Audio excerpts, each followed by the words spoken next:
If you've rolled your ankle playing pickleball, you're not alone. And treating it wrong can lead to long-term damage. Let's get you back on the court safely.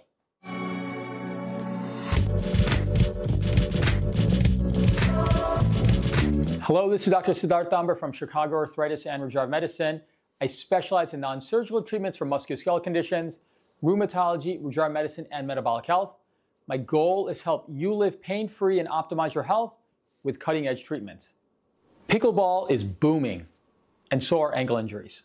Whether you're in your 30s or 70s, a twisted ankle on the court might seem minor at first, but it can lead to instability, chronic pain, or even arthritis down the line.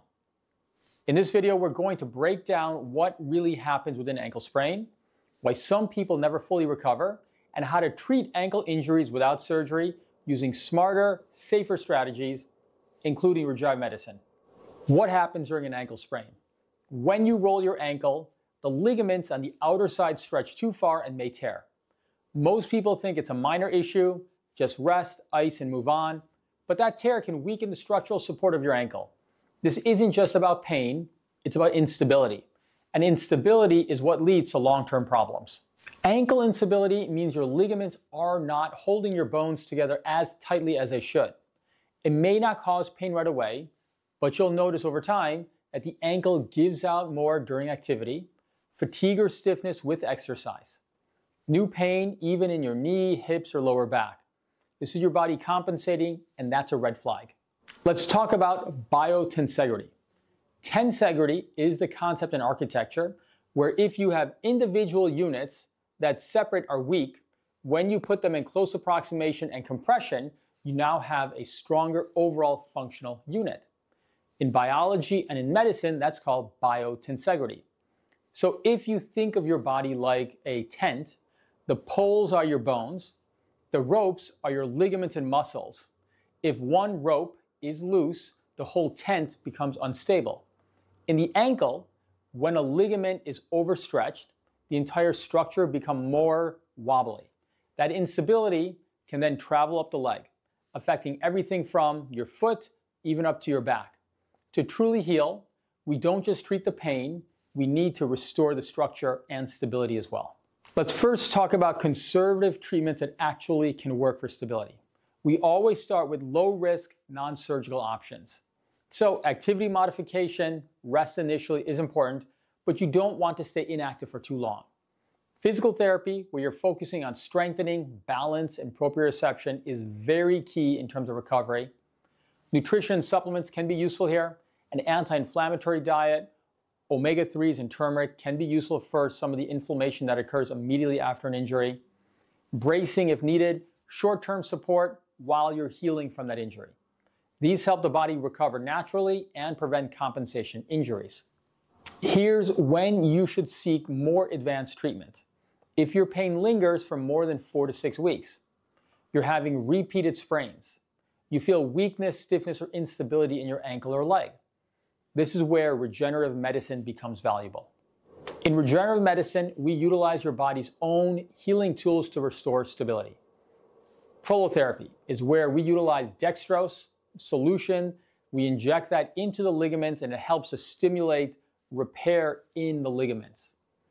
Platelet-rich plasma, or PRP, is where we utilize concentrated platelets from your own blood to do a more aggressive form of that prolotherapy, to not only strengthen the ligaments more, but to also reduce any inflammation that's occurring in the joint. And then there's your own bone marrow concentrate-derived stem cells. For more significant cases, we'll take cells from the back of your hip bone, and we'll utilize those cells to optimize and try to repair tissue that's been more chronically or significantly injured. It's key to understand that these treatments are all image-guided, meaning we utilize ultrasound and X-ray guidance to make sure that we are precisely injecting where the damage is. These treatments help to strengthen the entire ankle, not just treat symptoms. These are not Band-Aids, they're about long-term healing.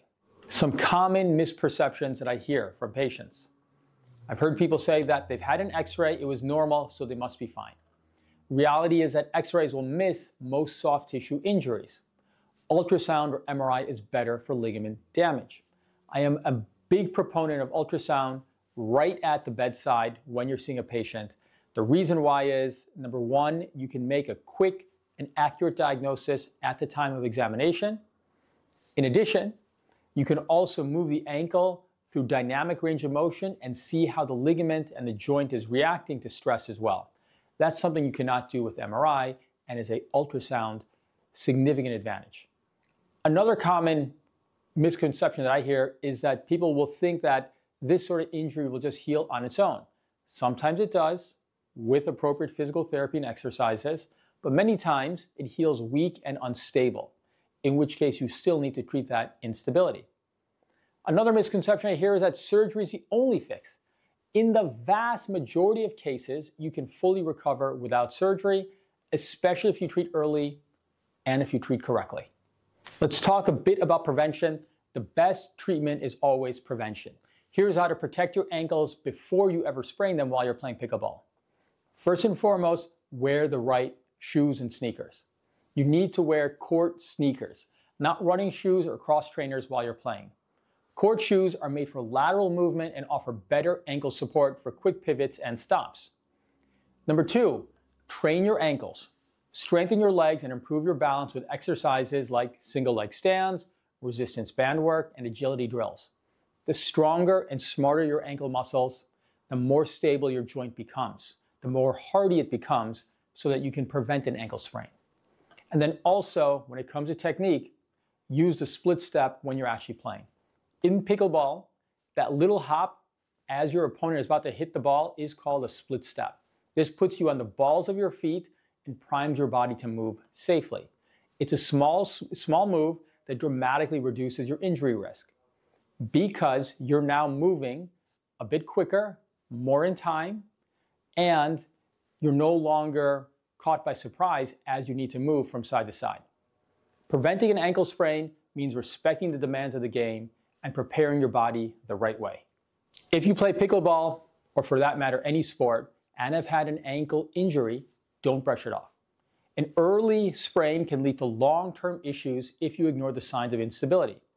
With a smart treatment plan focused on structure, healing, movement, and prevention, you can recover fully and stay on the court for years to come. If you found this helpful, please make sure to like, subscribe, and check out our website at chicagoarthritis.com for more expert advice on staying pain-free and healthy. See you next time, and live well.